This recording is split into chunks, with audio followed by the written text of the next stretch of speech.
Alright, ladies and gents, today we're going to be starting on round 100 on Kino Toten, and the goal is to just beat one single round. And the hard part is that we're going to be starting with the exact same stuff that we have when we load into a game on round 1. So obviously we bought the M14, and we're just going to run down the ammo in both guns so that way we can get our money's worth. And then open up the room to the MPL so that way we can continue stacking up some points to open up the rest of the map. One of the good things about doing this challenge on this map specifically is just how freaking massive the first room is. Like, if you take this first room and you put Lizzo in the same picture, you can't even tell the difference. But yeah, we could focus on getting all the zombies hoarded up and then just spray down all the ammo. By the way, just a side note for this video is that I actually decided to talk over the gameplay instead of actually commentating it while playing through it. I feel like it's a lot easier for me to focus on what I'm doing and also avoid talking really fast sometimes, just because it's a lot harder to focus on the game while trying to commentate. But definitely let me know in the comments what you guys prefer, whether I talk over the video or whether I actually commentate it live while I'm playing it. But yeah, once all the ammo's gone, we're gonna go ahead and buy QR and then start heading on over to the room with the MPL. Buy it, and we're going to start racking up some points. Also, just to mention, we want to keep the door that's inside of this room closed because this is where I'll be doing the strategy to complete the round. So the strategy that I'll be doing is the fire trap strategy. In my opinion, it's one of the easiest strategies in the game, and this is actually the strategy that I did to get round 100 on this map. This was actually the first map that I got to round 100 on Black Ops 1, which was fairly recent. It was about 2 months ago from me posting this video. Like, I genuinely think this strategy is really simple, and you have a thunder gun for safety too, so if you're going for just 100, it's actually very doable. Anyways, once we got a few points, I didn't want to waste much time because I would just make more points while spinning the mystery box in the first place.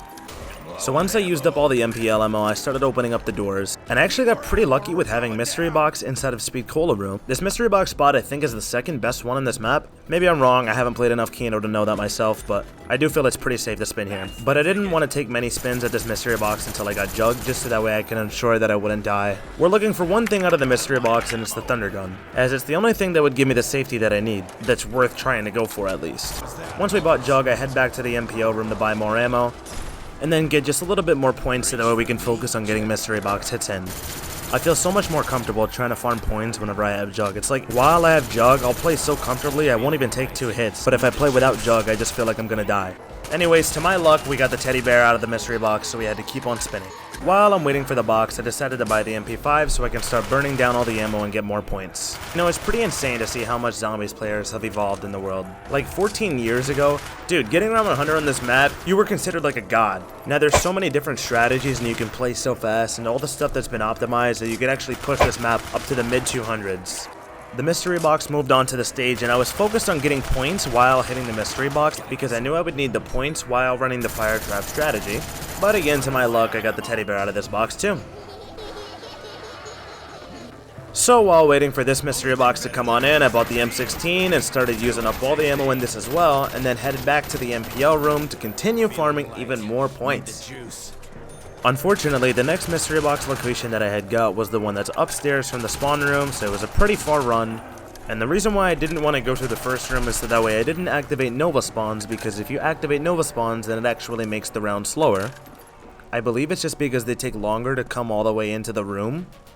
But yeah, since we were just doing one round, we didn't need to pack-a-punch the thunder gun because we would have more than enough ammo to end the round.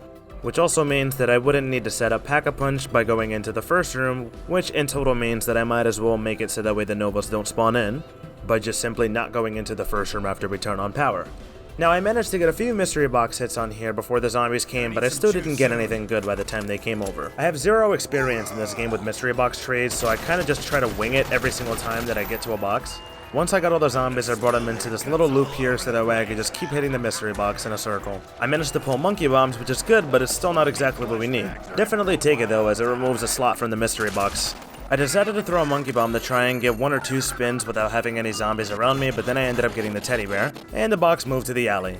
So I ran all the way as far and as fast as I could from the zombies so I can get as many hits as possible without even having to move. As I was hitting it, they started to come in and I had to start forming a train so that way I wouldn't die while hitting this box. And I really had no idea what I was doing. I just saw an opening and I ran for it.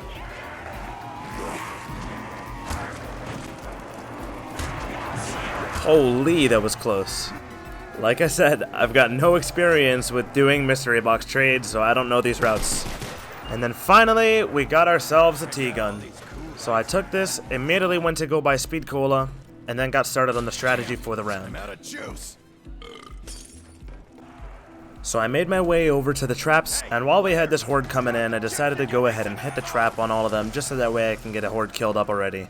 Now, it's been a while since I've done this, so I do kinda gotta get back into the flow of it. It's been a little bit over 6 weeks since I played this map. But yeah, when I started it up, I just got an entire horde up in this room. Like I said, it's been a while since I played, so I forgot that I can straight up just hit the fire trap as soon as that horde was dead, because the zombies would all walk into it. But yeah, we pulled it, and then I made sure I got all the zombies killed from it as well, and then let the rest come in. Also, if you stand in this exact spot right here, you're actually really safe from the fire trap and the zombies, so you basically just stand here and you wait until the trap ends.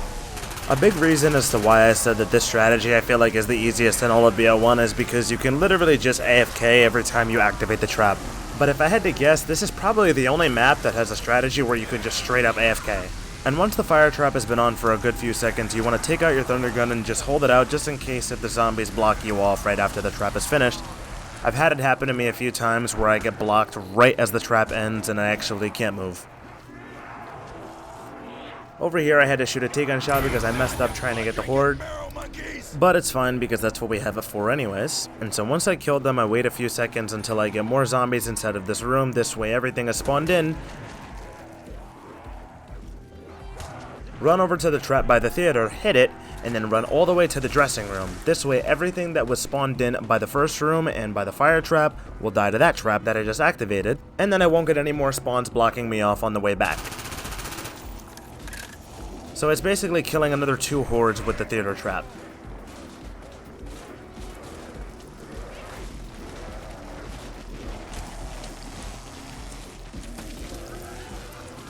And once I'm back over here, I start boarding up these barriers. That way I don't have any zombies running around here while I'm waiting for the trap. Once the zombies start breaking through the barrier, the trap should be ready by then, so we can go ahead and just hit it on. And then everything will start running into it.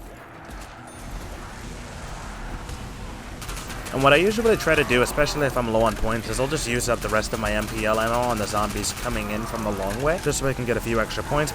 But after that, I'll hold out the thunder gun and wait until the trap ends and repeat the process. As soon as the trap ends, I start to gather my horde up again, and then prepare for another thunder gun shot.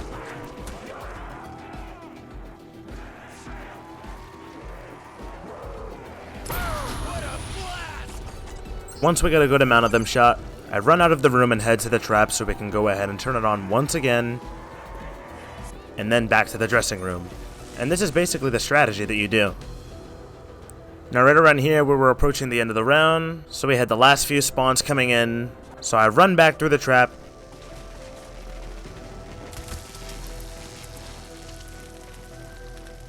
and just to be sure we start getting the barriers boarded up just in case we end up getting more spawns. But it looked like I didn't even need to, because as I waited a few seconds after that, nothing else was spawning in, which means that the last few zombies were right over here. I shot them with a thunder gun, and that was it. That is the second map on BO1 we beat doing the starting on round 100 challenge. Like I said, let me know in the comments what you guys think about this editing style for the video, whether I talk over it or whether you guys prefer the actual live commentary. And also, let me know what map you guys want to see next, because I really enjoy doing this challenge. But if you guys enjoyed, be sure to leave a like on the video and subscribe, and of course, if you don't, Diddy's gonna show up to your house. Other than that, I'm out, folks. Thank you so much for watching, and I'll catch you all on the next one. Peace out, everybody.